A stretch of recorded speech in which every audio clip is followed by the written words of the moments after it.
پاکستان میں موجود تہرانی کارندے۔ سرزمین وطن کا ظرف اتنا وسیع اور عریض ہے کہ اس دھرتی نے اپنے بیٹوں کو تو پالا ہی ہے، لیکن اس نے اپنے اوپر بسنے والے ان احسان فراموشوں کو بھی خود میں سموئے رکھا جنہوں نے قدم قدم پر دھرتی کی حرمت و تقدس کو پامال کیا۔ پاکستان کی دھرتی پر بسنے والے کچھ ایسے عاقبت نااندیش اور منحرف نفوس وجود رکھتے ہیں کہ جو اس وطن میں رہنے کے باوجود اس کے مفادات کے خلاف کام کرتے رہتے ہیں، اسی زمین میں رہتے ہیں، یہیں پیدا ہوئے اور پھر زندگی اسی مادر وطن کی مخالفت میں گزارتے ہیں۔ یہ وہ احسان فراموش لوگ ہیں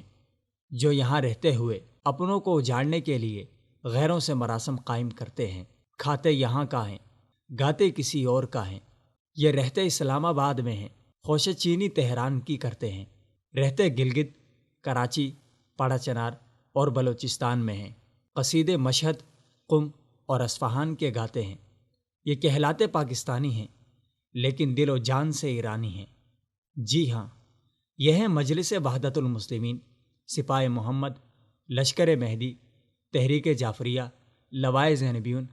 اور انصار الحسین سمیت سینکڑوں دیگر تنظیموں اور گروہوں میں موجود نادان پاکستانی شیعہ جن کا جسم یہاں پر پرورش پاتا ہے لیکن دل و دماغ ایرانی منشا کے مطابق چلتا ہے، جو اس دیش سے اعلانیہ بغاوت کرتے ہوئے ایرانی ایجنڈے کی تکمیل کے لیے پاکستان میں جدوجہد کر رہے ہیں۔ ایرانی انقلاب کے بعد سے پاکستان میں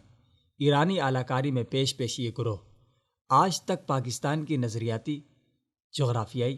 اور ثقافتی جڑیں کاٹنے پر مامور ہیں۔ ویسے تو یہ سب گروہ ایرانی تومانوں کو ہلالنے کے لیے ایک دوسرے پر سبقت لینے کے لیے بیتاب رہتے ہیں، لیکن موجودہ دور میں سابق کالعدم سپاہ محمد نامی تنظیم جو اب مجلس وحدت المسلمین کے نام سے کام کر رہی ہے، باقی ہم خیال تنظیموں سے زیادہ پھرتیاں دکھانے میں مگن ہے۔ اس گروہ نے حزب اللہ کی طرز پر پاکستانی شیعہ نوجوانوں کی مسلح تنظیمیں بھی بنا رکھی ہیں، جن کو انصار الحسین، لوائے زینبیون، وحدت یوتھ، ابراہیم اسکاؤٹس، امامیہ اسٹوڈنٹس آرگنائزیشن اور مختار فورس کے نام دیے گئے ہیں، جن کا مقصد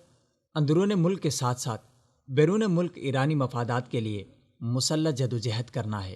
مجلس وحدت المسلمین اپنی تمام تر رپورٹ ایرانی حکام کے سامنے پیش کرتی ہے، جبکہ ان کے لیے مستقبل کا لاہے عمل بھی وہیں سے جاری ہوتا ہے۔ چنانچہ 2 مارچ 2017 کو مجلس وحدت المسلمین کے آفیشیل ویب سائٹ سے جاری ہونے والی ایک رپورٹ کے مطابق مجلس وحدت شعبہ اصفہان کے عہدیداران نے جامعۃ المصطفیٰ نامی ادارے کے عہدیدار سید ابراہیم ملکی سے ملاقات کی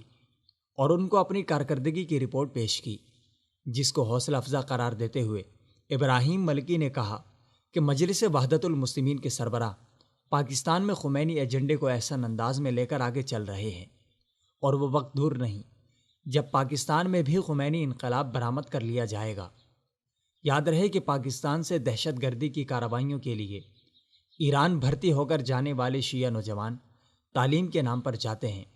جن میں سے اکثر اسی ادارے یعنی جامعۃ المصطفیٰ سے وابستہ ہوتے ہیں۔